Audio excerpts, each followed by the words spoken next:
Maintenant que nous avons créé un tableau blanc qu'on a renommé test 2, on va découvrir ensemble la barre d'outils. Donc ici on a simplement un outil pour sélectionner différents objets que l'on va déposer sur notre mur blanc. Ici sur la seconde icône, ce sont les templates qu'on nous propose d'office que l'on peut utiliser et après personnaliser. Donc on peut en prendre un par exemple. Hop. Ici on fait add et on a notre template qui arrive ici. Voilà, et en zoomant. Et là on peut tout personnaliser, que ce soit le texte, la couleur. Voilà. On peut vraiment tout changer, le type de lien, est-ce qu'on veut que ce soit comme dans une phase de poule au niveau sportif. Voilà, donc ça on peut tout changer à ce niveau-là. Donc là les templates, vous en avez toute une collection qui sont destinés principalement à l'entreprise, mais que l'on peut adapter au monde de l'éducation.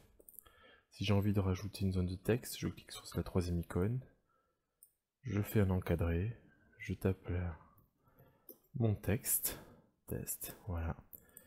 Je vous conseille à chaque fois de réduire au plus proche de votre texte la zone de votre objet. Ça évitera qu'elle chevauche certaines fois avec d'autres objets à côté.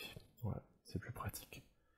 La possibilité de mettre des post-it dans un angle pour mettre, mettons, des notes ou différents textes. Ne pas oublier de faire la vidéo. Voilà. Post-it que l'on peut tout simplement changer au niveau de la couleur. C'est assez pratique ça pour indiquer qui a mis le post-it. Vous mettez une couleur par personne qui intervient sur votre Padlet. Et comme ça, très rapidement, on peut voir la couleur qui va à qui a réalisé le petit post-it. Ici, on a la possibilité d'insérer différentes formes, donc que ce soit un cercle, que ce soit un carré, voilà, ou encore d'autres. Ici, vous avez d'autres possibilités un peu plus complexes. Voilà. À chaque fois, ici, vous avez la possibilité de rechanger et de réintégrer autre chose à l'intérieur. Voilà. Ça permet de modifier sans obligatoirement modifier le texte, mais ça vous permet de modifier simplement la forme. Entre chaque élément, on a également la possibilité de créer du lien. Donc en mettant, je pars de test. Hop, je vais arriver à ma bulle. Je vais créer un nouveau lien après de ma bulle vers le carré. Et encore un autre lien vers tel objet. Et comme ça, on a la possibilité de créer très rapidement un organigramme. Ici, on a la possibilité de dessiner. Donc là, c'est au niveau de la largeur de l'épaisseur du trait. Donc là, on va le mettre en noir. En jaune, on va dire qu'on a un très beau soleil aujourd'hui. Hop. Ça peut être certaines fois intéressant sur un projet où on dessine des schémas, des petites reproductions. On a la possibilité d'annoter de cette manière-là.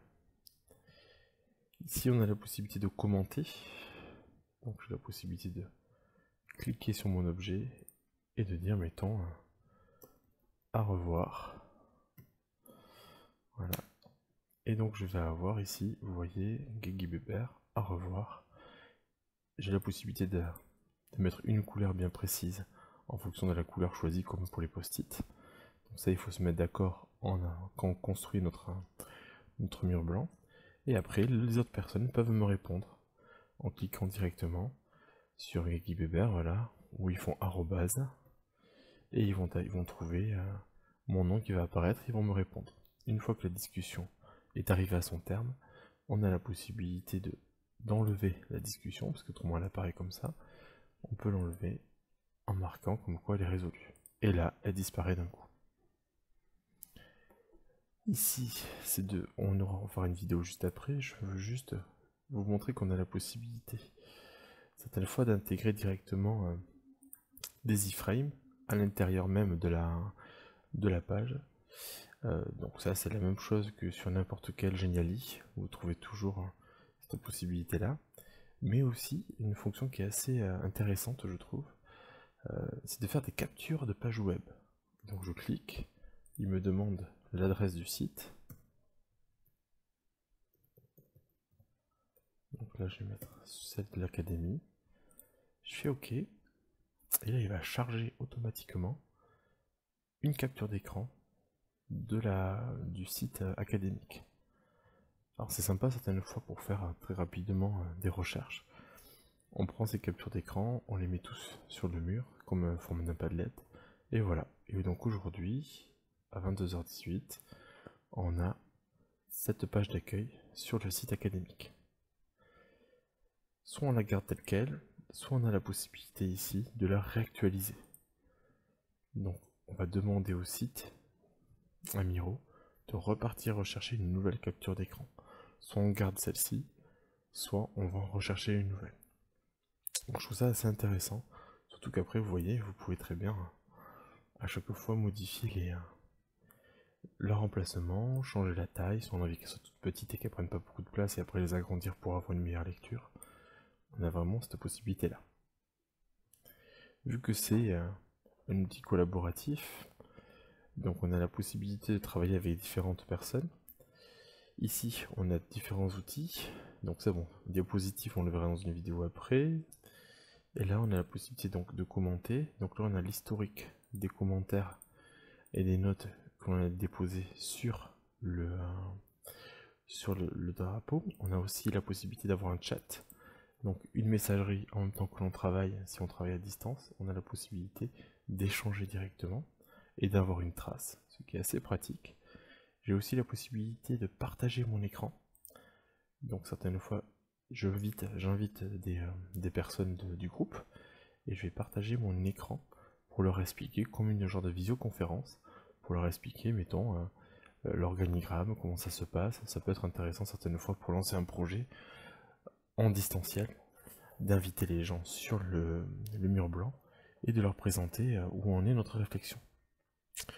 On a la possibilité de rajouter un timer, voilà, en disant, mettons, on se laisse 15 minutes pour travailler chacun sur notre partie. On peut projeter très clairement Miro au tableau et travailler tous ensemble autour de ça. Hop, ça ce sont l'ensemble des activités, c'est-à-dire qu'on a un historique précis de tout ce qui a été réalisé sur notre tableau blanc. Donc à chaque fois on peut revenir dessus et on peut voir ce qu'il en est. C'est très pratique parce que certaines fois, là on voit vraiment ce que j'ai fait, mais quand vous avez différentes personnes, on voit à chaque fois, mettons, on pourrait très bien avoir le nom d'une nouvelle personne, a fait ça, a fait telle modification.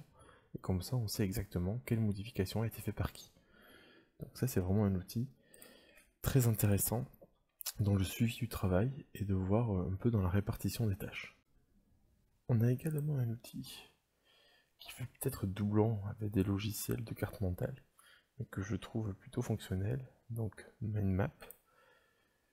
Donc j'intègre mon MindMap ici, donc, je mets mon sujet, voilà, avec mes élèves, je peux mettre ce que je veux. Donc test, voilà. Et après, je vais développer mon arborescence avec les plus. Test 2. Et ça va se faire de manière automatique. Et lui va me mettre à chaque fois, si je vais après continuer les arborescences.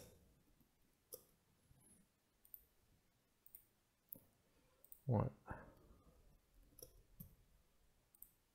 Et donc on a très rapidement une arborescence qui se met en place pour avoir une carte mentale très simple à réaliser. Donc ce petit outil là est aussi à conserver sous la main certaines fois pour, mettons, lancer un projet. On peut réaliser une carte mentale, on vous l'a déjà proposé sur d'autres outils, mais voilà, Miro peut concentrer cet outil là en plus.